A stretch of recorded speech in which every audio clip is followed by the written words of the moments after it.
Welcome in to Run the League. Let's do some stardom sit-em for week 2 of the NFL season.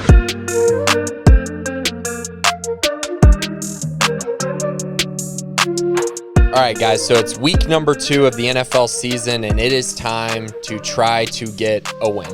If you did not get a win week 1, well, you need a win in week number 2. And if you did get a win, well, let's continue that momentum into week 2 of the NFL season. I have some stardom sit-em this week for the second week of the season, and we'll go through quarterback, running back, wide receiver, tight end, and try to help your team have some success in week number 2, and we'll see how it goes. So, quarterback position. How about Dak Prescott versus Justin Herbert? Yep. The two against each other, I am very excited about this matchup. I think it's going to be an absolute score-a-thon between these two teams, and I think they're both going to put up huge numbers. I anticipate both of them finishing inside the top 10 at the quarterback position, but I also think both of them have top 5, top 3 kind of upside against each other because I think there's going to be a lot of points put up in this matchup. I think it's pretty easy to see that they could both have a lot of success this week. The second quarterback I need to talk about, and this is going to be a consistent theme through a couple of these matchups as far as rebound weeks. Guys who maybe didn't have a good first week and you're kind of thinking, oh, I'm not going to play them. I'm nervous. Maybe they're just not very good this year. Well, I'm telling you, if you have Aaron Rodgers on your roster, play Aaron Rodgers this week against the Detroit Lions. Jimmy Garoppolo had a ton of success. The whole 49ers offense had a lot of success against Detroit. I think that's going to be the same case for the Green Bay Packers in a get-right week. Don't be surprised if they score 40 points on the Lions, which means Aaron Rodgers is going to be very effective this week. Two other guys that I really like that are kind of more streaming options that you should definitely look at as far as starts are Baker Mayfield against the Houston Texans. We saw Trevor Lawrence have over 20 fantasy points in week number 1. I think Baker will play really well. You're just going to be, for Baker, it's always the same question. Will he throw touchdowns? Because when they get to the goal line, the ball is going to Nick Chubb and Kareem Hunt. But if Baker can cash in a couple times, if he can throw 2 or 3 touchdowns in a game where I do think they'll have the ability to score 30-plus points, then you're going to be very happy. So I think Baker Mayfield will have a nice week. Hopefully Odell Beckham Jr. is back. That will help their pass game even more. But Jarvis Landry is already good enough to really help them along with Anthony Schwartz, the young rookie. Teddy Bridgewater is the other quarterback that I like as a streaming option against the Jacksonville Jaguars this week. He's also a DFS play. Both of these guys are. Teddy looked really efficient in week 1. The Jaguars' defense is absolutely horrible. I think the Jaguars, as far as week 1 goes, it's them and the Lions as far as the worst teams in the NFL. They both really did not look good. At least the Lions made theirs look relatively close because of garbage time. My sits of the week at the quarterback position, Cincinnati quarterback Joe Burrow against the Bears. I don't love the matchup. I think Burrow might have some success, but the odds are stacked against him, really. When you think about it, Joe Mixon's going to get 25 carries against the Bears. Jamar Chase, T. Higgins, Tyler Boyd are good wide receivers, no doubt, but when they're handing the ball off so much, especially in a matchup that I anticipate them winning, I just don't know that the fantasy points are going to be there for Burrow. If you have another option like a Baker or a Bridgewater, I would probably play them because I think they have a safer floor than Burrow does this week. The other quarterback that I'm just not a fan of, especially after watching week 1, is Big Ben. That Steelers offense looked terrible against the Bills. Now, maybe the Bills defense has really improved in a year, but I don't know that I'm buying that. I just felt like the Steelers' offensive line didn't look good. Their run game was pretty bad. I know the Raiders don't have the greatest defense, but they were able to hold, Lamar Jackson in check to an extent. So therefore, I am not playing Big Ben this week. I need to see it to believe it. Moving on to the running back position. My start of the week is Damien Harris, the running back for the New England Patriots. 23 carries for 100 yards. Yes, he lost a fumble that probably cost the Patriots the game. But I think in this matchup, we saw Christian McCaffrey have nearly 100 yards rushing against the Jets. I think Damien Harris is going to have a lot of success. I think he's going to be a guy who you're going to wish you had started if you don't. And so therefore, allow him to go into that matchup against the Jets, get his 23 carries, and then you'll let the chips fall as they may, because I think he's going to at least score a touchdown, maybe 2 touchdowns, go along with 100 yards. That is a pretty safe floor for a running back, or a pretty safe upside, along with the floor of 23 carries. There's no way he doesn't rush for at least, I would think, 75 yards if he gets that many carries. So therefore, I really like Damien Harris this week. 2 running backs who are in the same backfield who I also like, and it's that same matchup that I'm targeting, that Jaguars matchup. I think Melvin Gordon and Javonte Williams are both great starts. Mark Ingram ran all over Jacksonville. Phillip Lindsay had a touchdown against Jacksonville. David Johnson had a touchdown against Jacksonville. And now you're talking about 2 more talented running backs in Melvin Gordon and Javonte Williams. I think they're each going to score a touchdown. I think they each could have a lot of success in this matchup. So, yeah, I would start them probably as your flex. Hopefully they're not your RB2, but as a flex, absolutely. I'd be a fan of that all the way. And then once again, rebound week. Ezekiel Elliott and Aaron Jones. They both were horrible in week 1. Aaron Jones, the Packers got down early and often. I think they decided they weren't going to win that game and held him out. No point in putting mileage on him when you're probably going to lose that game. So I anticipate him against the Lions having a massive week. Anything less than 100 yards and a touchdown would honestly be pretty shocking to me against that defense. And then Ezekiel Elliott, well, he went against the best run defense in the entire NFL, the Tampa Bay Buccaneers, and he was unproductive, which was not and should not have been surprising to most fantasy owners. But now he gets to have a bounce back this week against the Chargers. I think he'll play really well and really allow you to kind of settle in with saying, okay, I have an RB1 in Ezekiel Elliott this year, and I think that'll pay dividends for your team and just kind of your mindset going forward to know, okay, really, really bad matchups, maybe Zeke won't do well. But at least in the middle of the road matchups, you'll see Zeke have a lot of success, which is obviously very nice.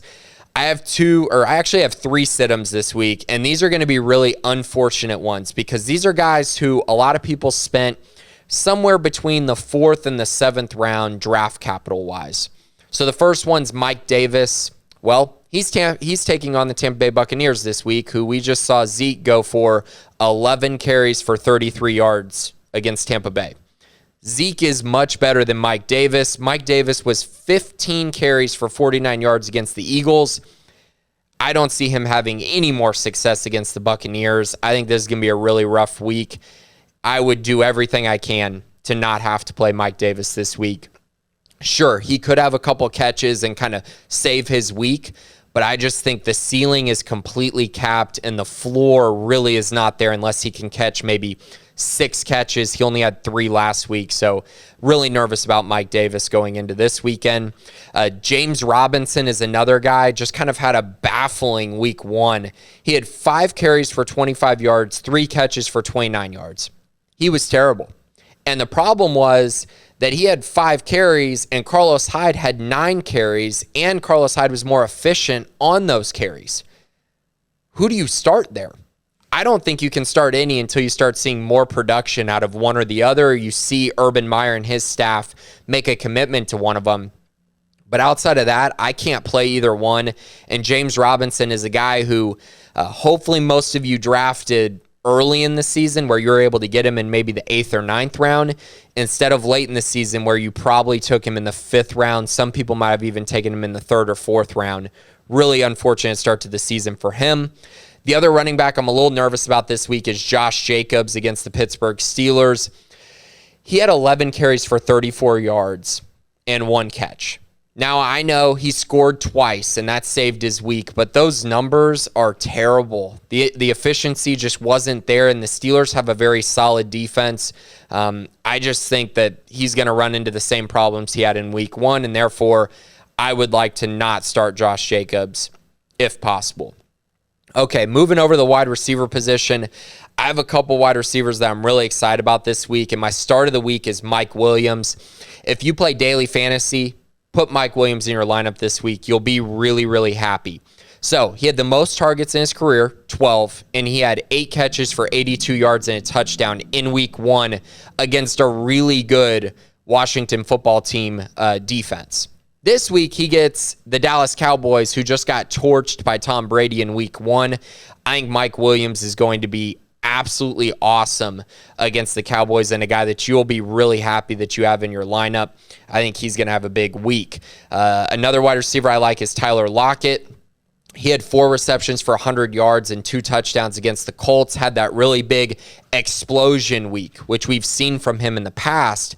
But I think this week against the Titans, he can kind of do more of the same. We saw Kyler Murray have a lot of success in the deep passing game to Christian Kirk, and that's a similar role to Tyler Lockett. And so therefore, I think Russell Wilson's probably going to find him 6 times in this matchup, and I wouldn't be surprised if he had 100 yards and another touchdown. And therefore, you're going to be really excited for the week that he could have. I think his floor is probably around 15 points, and therefore I think his ceiling could be kind of at the very top, maybe 30 points this week, maybe even more if the game is really close. So love Tyler Lockett this week. Kind of in line with another high-scoring matchup. I think the Minnesota Vikings defense was kind of hyped up this offseason, and for good reason. They got a lot of guys back, and it looked like they were going to be more successful, but they didn't really look very great against the Bengals, especially in their pass defense. And so therefore, against the Cardinals, I think the Cardinals are going to be able to put up probably 30-plus points in this matchup, and therefore it's going to be a really good matchup for Justin Jefferson and Adam Thielen because they're going to be playing from behind. They're going to have to score points, and therefore I would be very confident in playing both of them. Thielen had 2 touchdowns in week 1. Jefferson had a really successful week and also got outed because he should have scored a touchdown in week 1, kind of got screwed in that regard. But I think Thielen and Jefferson will both have nice weeks.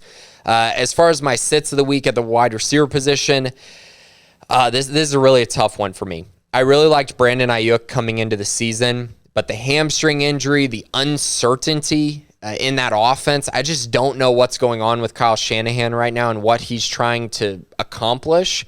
But I guess Ayuk just was not 100%. They allowed other guys to play a bigger role, and therefore I am not playing Brandon Ayuk until I see him have a good week and have a prominent role in this offense. Because after week 1, it looks like Deebo Samuel and George Kittle are going to be the guys that they're going to lean on, along with their run game. So nervous about Ayuk. I would not play him this week until you actually see it. Also at wide receiver, who I'm sitting, Tyler Boyd against Chicago. For all the reasons I mentioned about not starting Joe Burrow this week, it kind of goes in line with Tyler Boyd. I think T. Higgins and Jamar Chase will both have solid weeks. I don't think they'll be great like they were last week, but I think they'll be solid. And we saw Tyler Boyd as the third option in that offense. 3 catches for 32 yards. It's clear Burrow wants to hit the guys on the outside, Higgins and Chase. I think he'll lean on those 2 a little bit more, and therefore I would not start Tyler Boyd this week. The other guy that I'm not starting is Marquez Callaway, the wide receiver for the New Orleans Saints. He had 1 catch for 14 yards on 2 targets. They threw the ball 20 times last week against the Packers. They play Carolina this weekend. I think it could be a similar game script. Therefore, I'm a little bit nervous about playing Callaway, a guy who many people are spending a top 10 round pick on late in the drafting process, but I would kind of stay away. I think they're going to run the ball too much, and you probably won't be too excited about his end result this week. As far as the tight end position goes, let's get to some starts there. Kyle Pitts versus Tampa Bay. Tampa Bay is going to shut down the run, but I do think they have some vulnerabilities in the pass game. I think Kyle Pitts has a nice rebound from his disappointing week last week. They're going to have to throw the ball. They're going to be down. I therefore think Kyle Pitts will give you double digits this week. If he scores a touchdown, he could reach a nice ceiling that everyone is looking for this week. Jared Cook, I already mentioned him in my waiver wire pickups for the week, but against the Dallas Cowboys, I think he's going to have a really, really nice matchup. I just love what he kind of brings to the table. We saw Rob Gronkowski have 90 yards and 2 scores in week 1. Saw Jared Cook get 8 targets, 5 catches for 56 yards. I love Jared Cook this week. I think he's going to be a great streamer at the tight end position and could give you a lot of success. I also really like Tyler Higbee against the Indianapolis Colts. He had 5 receptions for 68 yards in week 1.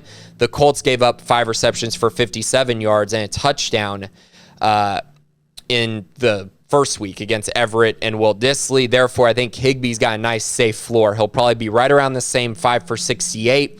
If he can score a touchdown, then you have a possible 20-point week out of Tyler Higbee. So very exciting opportunity there for him. I think he's a nice start as well. And, of course, I mentioned Noah Fant a little bit earlier, but against the Jaguars with Jerry Jeudy out, Noah Fant becomes a guy who immediately could ascend to being a top 6 tight end rest of season. I just think the target volume is going to be there for him. I think he could have a huge week. My sits at the position, Mike Gesicki. This is a really unfortunate one.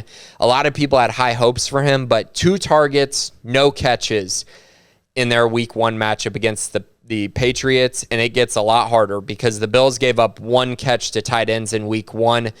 I do not like this matchup for Gesicki. I would try to bench him and bring in a waiver wire guy if possible. My other guy that I'm just not confident in playing is Hunter Henry, the tight end for the New England Patriots. He's got the Jets this week. I know it sounds like a good matchup, but the issue there is he had 3 catches for 31 yards. Jonnu Smith got targeted more. And to be honest, I don't like either of them because they're both going to be very touchdown dependent. I don't think the targets will be there weekly for both of them, which kind of makes me scared going forward. Who do you play each week? You're kind of playing a guessing game. Unfortunately, it's the similar situation in Dallas with Blake Jarwin and Dalton Schultz, in New Orleans with Juwan Johnson and Adam Troutman. It's just hard to predict where the targets, where the touchdowns, where the yards are going to come from in those kind of offenses. So that's start 'em and sit 'em this week. Good luck to everyone in week number 2. I hope this helps you get some wins this week and hopefully allows you to ascend to the top of your fantasy football leagues. But for Run the League, this is Grayson Grunhafer on 365 Sports.